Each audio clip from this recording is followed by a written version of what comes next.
According to Yves Saint Laurent, fashion photography is the living, sophisticated spark of a certain moment in time frozen forever. It's more than just a means of selling clothes. It crystallizes the tastes and aspirations of an era. In the beginning, fashion photography was indistinguishable from the designs. A century later, however, the clothing is often just a pretext for some forms of artistic photography.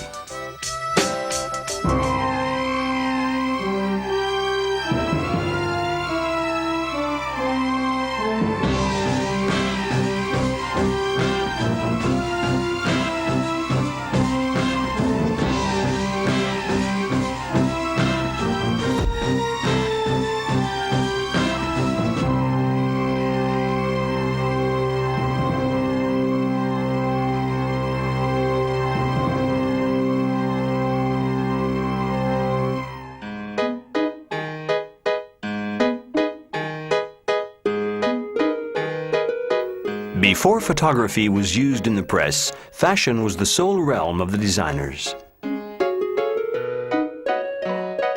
The first photos were in the 50s. In other words, it came along with haute couture.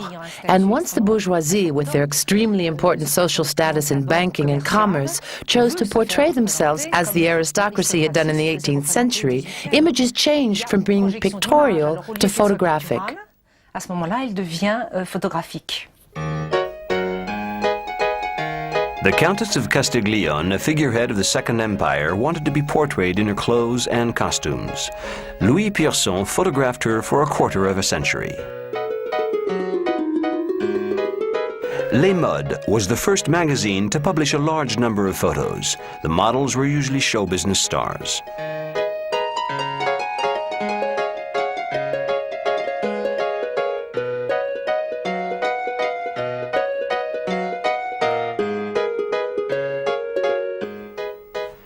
After theater and music, Studio Rüttlinger was attracted to the fashion world. The photos were taken in the same conditions as the portrait, which was the first vocation of the studio, founded in 1850. At the turn of the century, the Seeberger brothers took the first exterior fashion photos. Jules, Louis, and Henri scored the elegant side of Paris and the horse races to give fashion a dynamic image.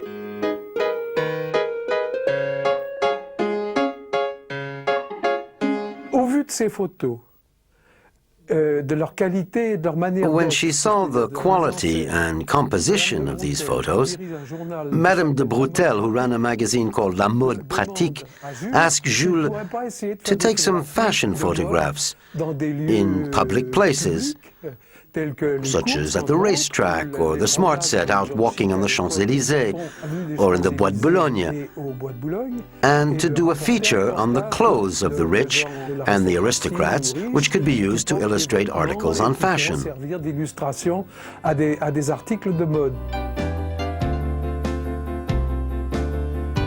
Photography is a family affair for the Seebergers. The children learned it from their parents. Later they took over from them, taking photographs for the top fashion magazines.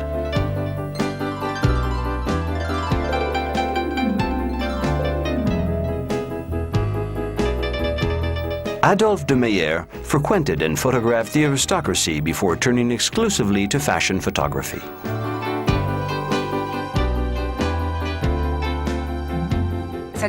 Fashion photography was no longer documentary. Fashion photography was no longer promotional. Fashion photography was now documentary, promotional, and artistic. Baron de Meyer's photographs were first published in Vogue in 1914. He used light to interpret clothing. When he became head of Vogue's photographic department, he made the use of backlighting de rigueur. But his misty style soon no longer suited the magazine, which had always wanted to be at the forefront of fashion. In 1923, he left Vogue to join their rival, Harper's Bazaar. Meanwhile, Edward Steichen took over Vogue's studio in New York. He abandoned Baron de Meyer's hazy style and imposed a more robust, composed style.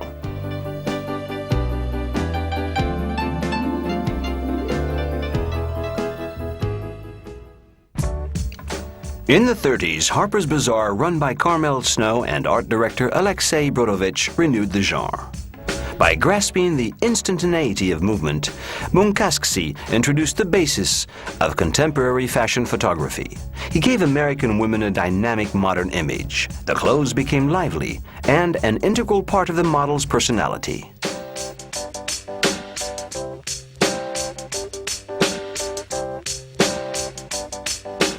An art director is there really to aid communication between the various people present at a photo shoot. It requires a lot of preparation beforehand.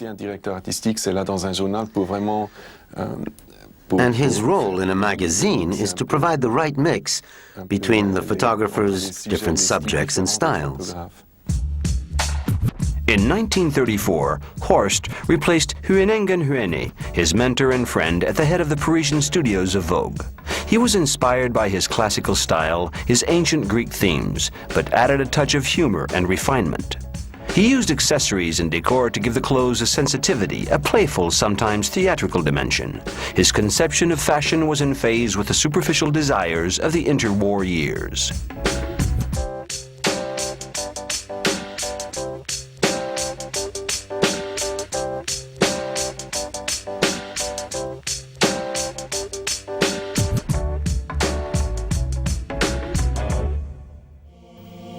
The Second World War put fashion photography on hold. Photographers could not ignore the material situation, and women adapted and adopted more functional clothes. Immediately after the war, the magazine Elle was full of practical advice and advocated resourcefulness.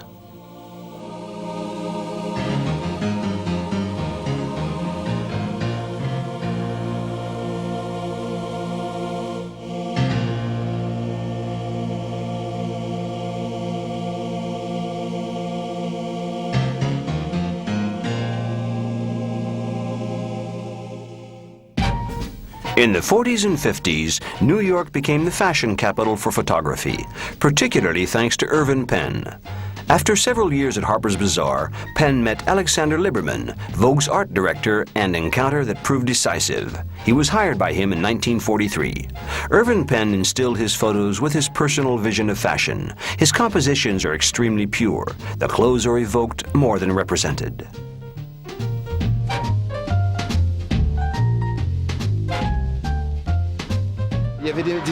Some images were so significant, particularly photos by Irving Penn, with silhouettes that were so exaggerated, so precise that when I saw the clothes in real life, I was disappointed, because they weren't as silhouetted, as beautiful, because of all the techniques and tricks of photography. You can play with the clothes, exaggerate the silhouette, perfect the pose, to make the leg look more slender, and so on. There are lots of things you can do with photography to accentuate and sublimate the lines and silhouettes. So I was a little disappointed when I saw the reality because I was addicted to the images.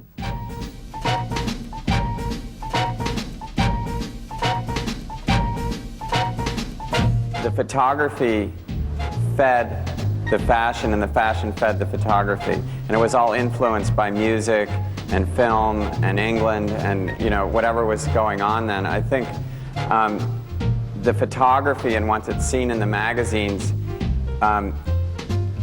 ups the level of the fashion. And then everyone's more and more aware of fashion.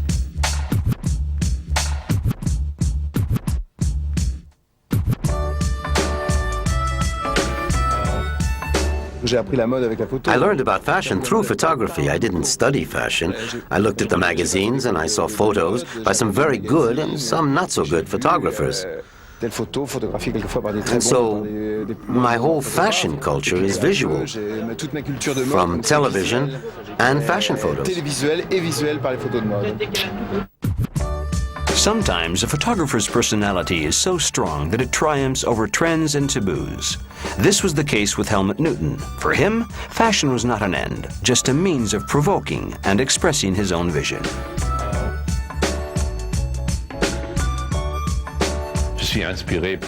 I'm inspired by the cinema and by paparazzi photos that I find extraordinary.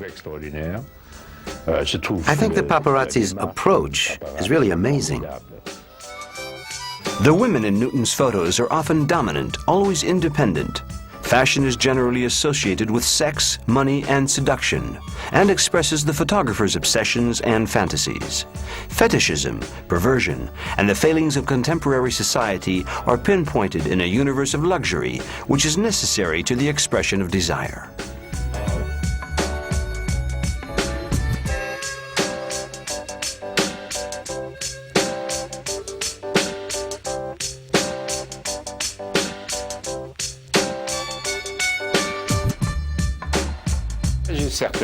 I have certain obsessions, I think, about women, among other things. I photograph a certain social class. I'm not Cartier-Bresson. I don't portray real life. It's a life which is real, but which is recreated. In the 70s, Paris became the mecca of fashion again. French Vogue gave photographers unparalleled freedom.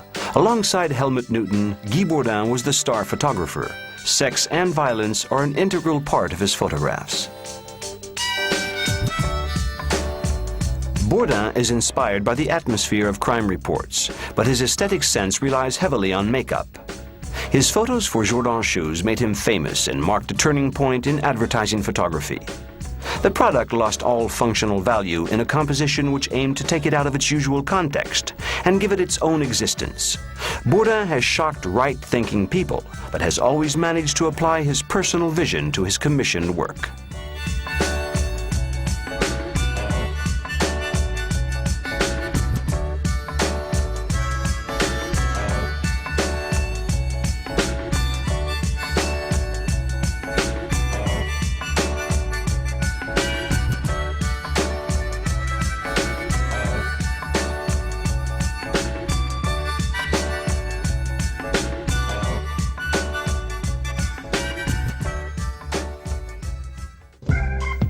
Fashion photographers in the 80s had to deal with a new phenomenon. Their models were stars.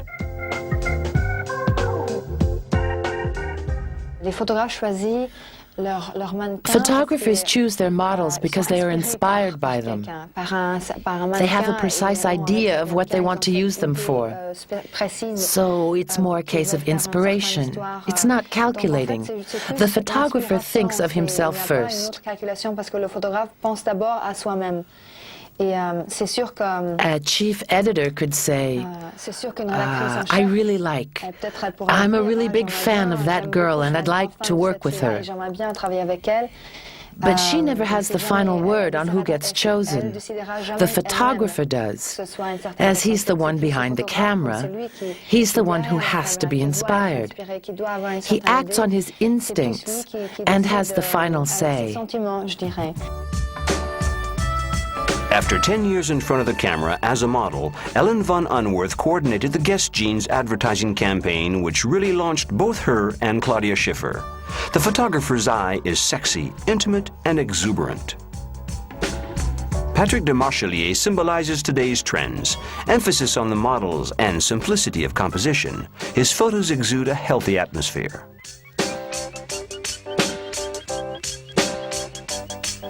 Jean-Baptiste Mondino was the precursor to a new generation of photographers. As a graphic designer, art director, director of advertising films and video clips, and designer of record sleeves, he makes full use of the latest technologies. Color is used to give a positive idea of fashion and provides women with liberated rather than sophisticated models.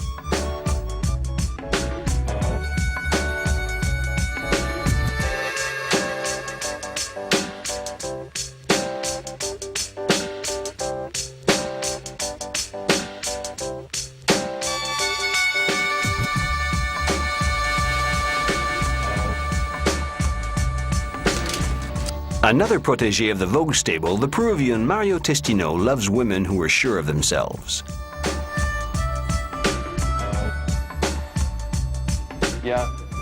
There's a return to a classical style, to certain surefire values.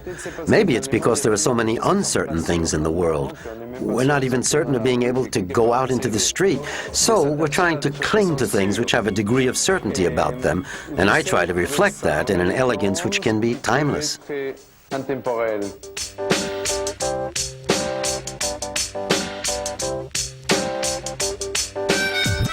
If clothing has pride of place in Mario Testino's photographs, he's constantly navigating between his use of black and white, well-mannered classicism, and more modern colors.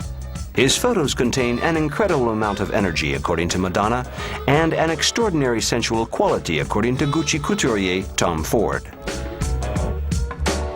Dominique Isserman successfully switches between fashion, advertising, and video clips. Her sophisticated photos have made her a favorite with many top bands who give her a free hand.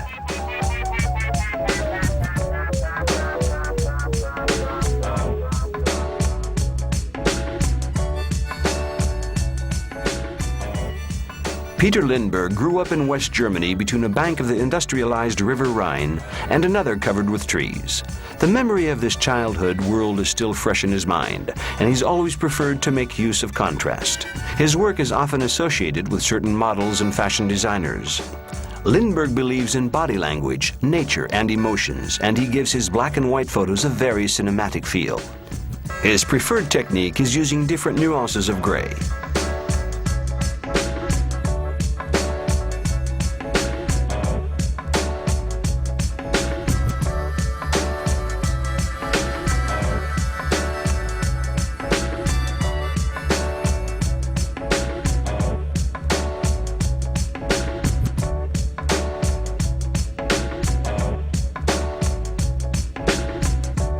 I don't think fashion photography necessarily has to be trendy or something that's of the moment. I mean, the clothes very well could be, but I think when I tend to do a photograph, I like to make a photograph with the fashion being part of the whole picture. It isn't just about the clothes or how they look. To me, it's important that it works as a story or a photographic essay, or the picture will hopefully hold up over time. You know, it used to be where a photograph was about just showing the clothes, but more and more, sometimes it's about the mystery of it.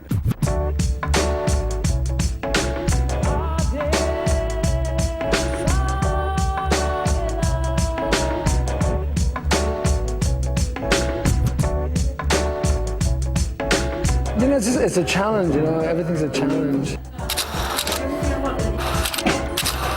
Your fingernails, everything. End up with the jaws. Yeah. Yeah, you got it. You're doing great. Amazing. Head back there. David LaChapelle lived in New York during the 80s, and he portrayed the damage caused by AIDS and drugs. Everyone started wearing black, and that's all there is now. At times it feels like we're all in mourning, he said. As a reaction against this, LaChapelle preaches the use of shocking pink. He insists on the fact that he's a photographer and not a computer scientist, so he finds it more fun to photograph real life than create on a computer. If you cross a certain boundary, then it's no longer valid in fashion. Like if it's ugly or if it's vulgar, then it loses its credit, you know, and people don't take it seriously. They just write it off. So there's a very thin line between beauty and edge. You have to show the clothes because it is a fashion photograph, but beyond that, they give you so much freedom.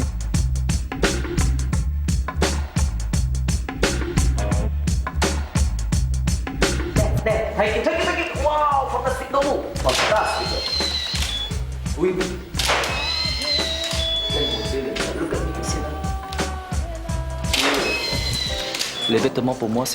Clothes for me are still life. I've always seen the material as a still life, be it different kinds of cloths, embroidery, the sheen of silk, or the matte look of cotton. Only a woman's skin to me is living skin.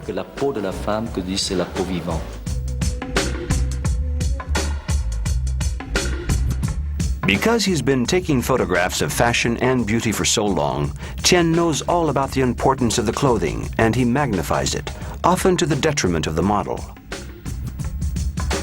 Tien does not hesitate to crop off faces or concealing them in shadow. Everything must help to sublimate the material and the colors in a space where fixedness and movement alternate.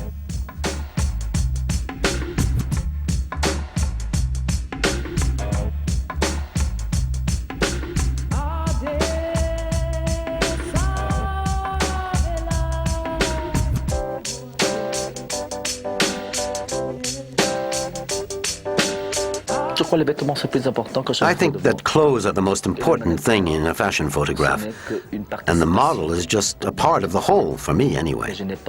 I don't need a celebrity to wear a couturier's dress. I don't like mixing things. When there are too many celebrities in a photo, it becomes a weekend magazine.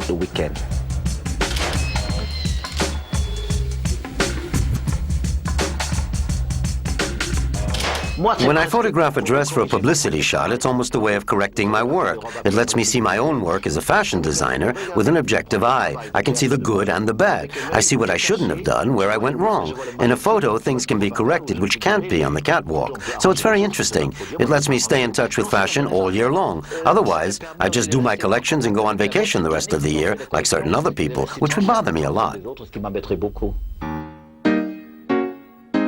Boosted by the success of his photographs for Chanel, Karl Lagerfeld has been able to give his creativity and talent a free rein. Inspired by Oskar Schlemmer, a German sculptor and painter from the 20s, Lagerfeld chose to have his models pose in Schlemmer's fantastic abstract costumes. Clothing is a pretext for a dreamlike composition which is closer to painting than formal fashion. The biggest problem is to invent the present. You invent the present by being simple and clear, not by trying to copy another photographer, but perhaps by being inspired by an idea.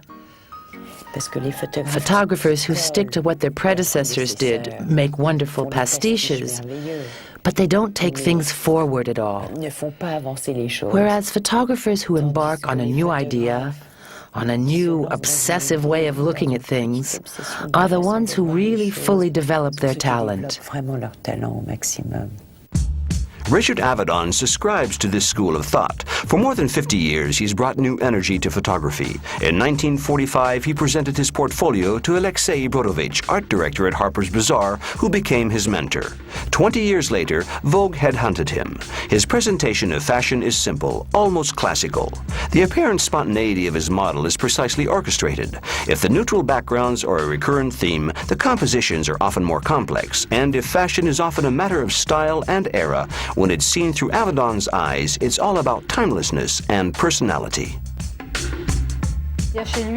His imagination is limitless, and he has a metaphorical vision of existence and an immediate understanding of people, added to which a perfect eye.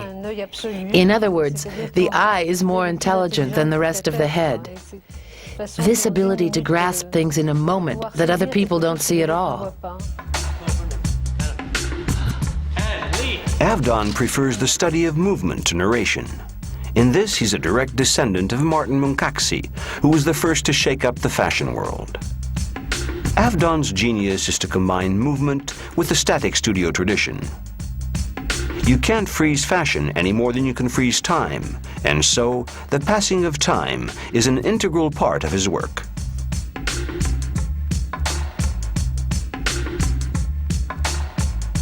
The ultimate expression of performance, extremely stylized and self-conscious behavior, is of course fashion. In fashion, everything, hair, makeup, is used to create a performance. So many portraits in the history of art are fashion portraits, fashion images, as are so many beautiful Klimts, Goya, Velázquez. All the court paintings are, in a sense, fashion portraits. Photographs are hallucinations. My photographs are my hallucinations, and like hallucinations, they are shot through with a surreal, erotic possibility. Erotic possibilities and death. Like all things hallucinatory, they are never far from the power of myth. And I have been surprised more than once by the power of my own unconscious.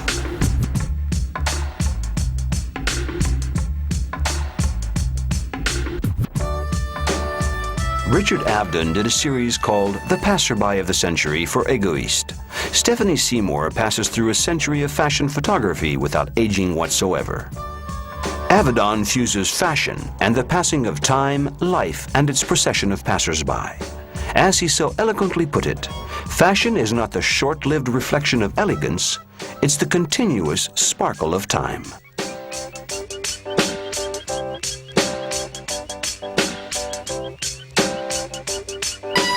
Fashion is one of the richest expressions of human desires, ambitions, needs, frailty, insecurity, security.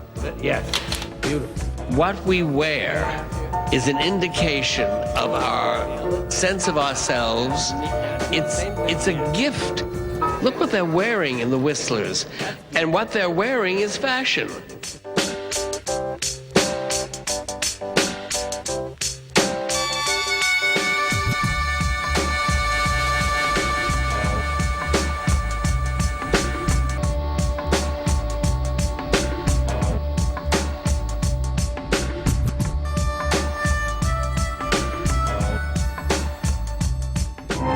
Fashion is a pretext for approaching a woman, stealing her body, penetrating her gaze, drinking in her quivering skin, her trembling leg, trying to breathe in some of her soul, be it perverse or innocent.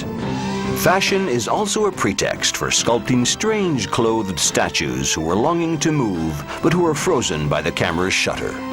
Thanks to photography, fashion is more than fashion. It's a long, great moment of eternity.